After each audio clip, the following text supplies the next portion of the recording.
Hey guys, long time no see. I'm excited to be back because, as you know, it's time. Yes, Dancing with the Stars is just days away. What, you think I'm here because of the start of the college football season? What have I been doing the last few weeks? Well, I got to be honest with you, just sitting around, not doing too much, catching up with keeping up with the Kardashians, kicking back, listening to my Adele collection. Yes, just wallowing in self-pity, listening to Adele. Yeah, right. Seriously. Not watching preseason football, I can tell you that much. But listen, college football starting tonight. I know a lot of people get excited because it's the first night of the season, but that doesn't necessarily mean it's a night to go crazy. Personally, I don't find any of the games particularly attractive here tonight. I've got a couple of free plays for you, but the key to college football, especially in the opening weeks of the season, it's twofold. There are two keys. First, what I tell you at the start of every single season, no matter the sport, is this. You ultimately always have the edge over the odds makers in the opening weeks of any season, any sport, because they know no more than you do at the outset of the season. And it's especially true in college football and in college basketball. Too many teams for them to get a handle on. You inherently have the edge. Now, do they catch up after 2 to 3 weeks? Absolutely. And do they have the edge, to be honest with you, at the outset when it comes to marquee teams and marquee games? Most likely. But that's why I also say the other key is to concentrate the most where the odds makers concentrate the least. And that's why on the Saturday college football card, where you have one marquee game after the other, that's why you find those hidden gems. Now, tonight's card, there's a lot of dreck out there. That's why I think the best bet is actually in baseball tonight, here on my first day back. And we'll talk about some of the college football games here tonight, coming up in just a moment.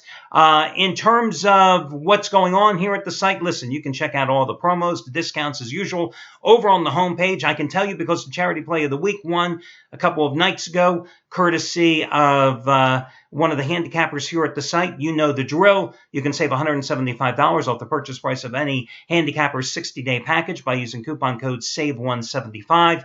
You can save $125 off the purchase price of any handicapper's 30-day package by using coupon code SAVE125, or you can save $50 off the purchase price of any handicapper's 7-day package by using coupon code SAVE50. And if should you have any questions regarding any of those packages, you can always contact customer service. And I would probably say the biggest play going here from any of the handicappers would be the play from Matthew Parker tonight, who has another 100-dime max wager release on one of your added games on the card, Appalachian State against Tennessee, and it's twice as strong as that 50-dime winner number 17 out of 24 last night that you got for $7.77 on Tampa Bay and Washington, staying under the posted price. But again, all your details are over on the homepage. Let's get to some of your complimentary plays here for tonight's college card. Let's first talk about the game between Indiana and Florida International. And let's look backwards before we look forward to tonight's game. Now, these two met last year in Bloomington, Indiana. And you look at the final score of that game, and Indiana was a 7-point favorite, and they won that contest by a final score 36-22 at home. But what you don't perhaps realize is that that was a game that Florida International actually led 22-19 early in the fourth quarter. And Florida International had driven all the way down to the Indiana 2-yard line, but then their quarterback was hit, and it resulted in a pick six, a 96-yard interception return that gave Indiana the go-ahead touchdown, gave them the momentum, and ultimately one of the 4 turnovers that they came up with in that game that gave them the victory. Now, you've got an Indiana team that, of course, lost their quarterback in that from that game a year ago, Nate Sudfeld, and they've got to replace him, obviously. And they went out and they got the guy that was rated by most scouting services as the number 3 JUCO quarterback in terms of directing a pro-style offense, a guy by the name of Richard Legal. I believe that's how you pronounce his last name. Listen, as I always tell you, they don't pay me to pronounce guys' last names correctly of quarterbacks from JUCO colleges.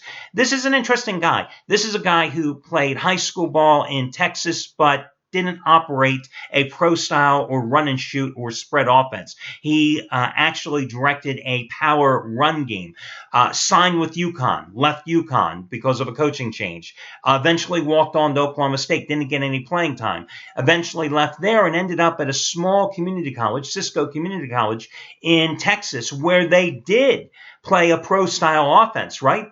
And in 2 years, he threw for over 4,500 yards, 38 touchdowns, 17 interceptions, but completed 66% of his passes in his final year. So he ends up going to Indiana. And Indiana last year, remember, led the Big Ten in total offense and passing yardage in points, with Sudfeld leading the attack. And they've got a bevy of offensive talent. I think their top 3 wide receivers, 4 of their 5 offensive linemen coming back. So they've got a lot of talent surrounding this guy. Now, the problem with Indiana is they can't stop anybody. 3rd defensive coordinator in 6 years. And this year they're going to a 4-2-5 scheme. So obviously they're looking to stop passing attacks, but they're going to be vulnerable to run against. Now, Florida International, 9 returning starters back on offense, okay? And they've got a veteran quarterback in junior Alex Magoo coming back. He started 23 games the past 2 years. Last year, he completed 64% of his passes, 21 touchdowns, over 2,200 yards, only 8 interceptions, cut down his picks last season. They have a veteran offensive line. They have a pretty decent running back, Alex Gardner, who ran for 760 yards. Averaged 4.1 yards per carry, had 60 receptions out of the backfield. They, like Indiana, though, have some problems defensively. But ultimately, they have the home field advantage here tonight. You've seen this line. When this originally opened, Indiana was like a 3.5 point favorite, and this line just skyrocketed up. You know, Indiana is now a 10.5 point choice in this particular contest. Is it a right move? I do believe so. Because at the end of the day, guys, even though Indiana is this massive road chalk, even though Florida International played them tough last year, you have an Indiana team that comes from a Power 5 conference. You have a Florida International team that hails from Conference USA. There is just absolutely no comparison talent level between those two conferences.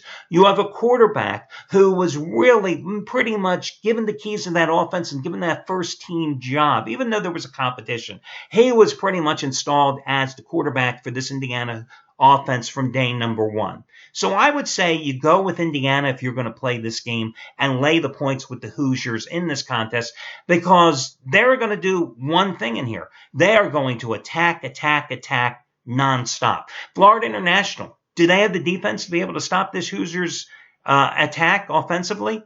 I don't think so. Now, an interesting play also in this particular contest. The over-under is sitting at around 61.5 points.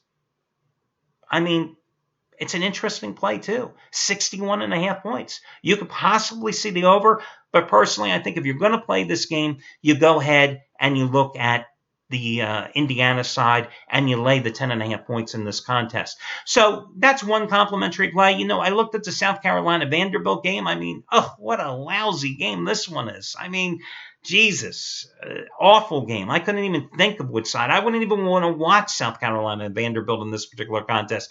Instead, how about the Conference USA matchup between Western Kentucky and Rice? You know, you have a Hilltoppers team that has won 13 straight Conference USA games. Yeah, they lost their record-setting quarterback, okay, from a 12-win team last year. They lost a lot of talent from that team last year.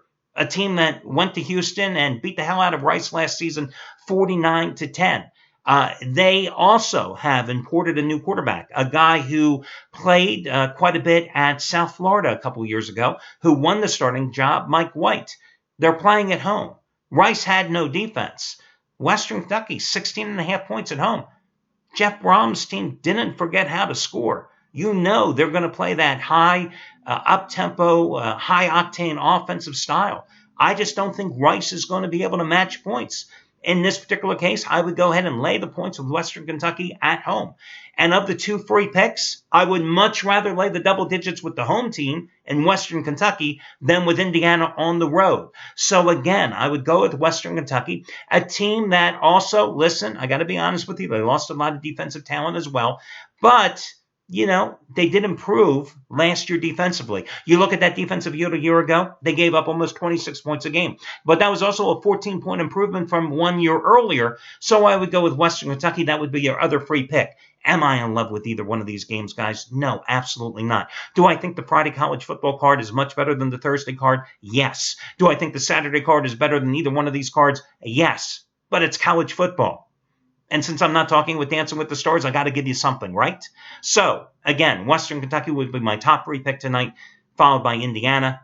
That'll do it for Thursday. Good to be back, and I'll talk to you again tomorrow when we do this one more time. Good luck, everybody.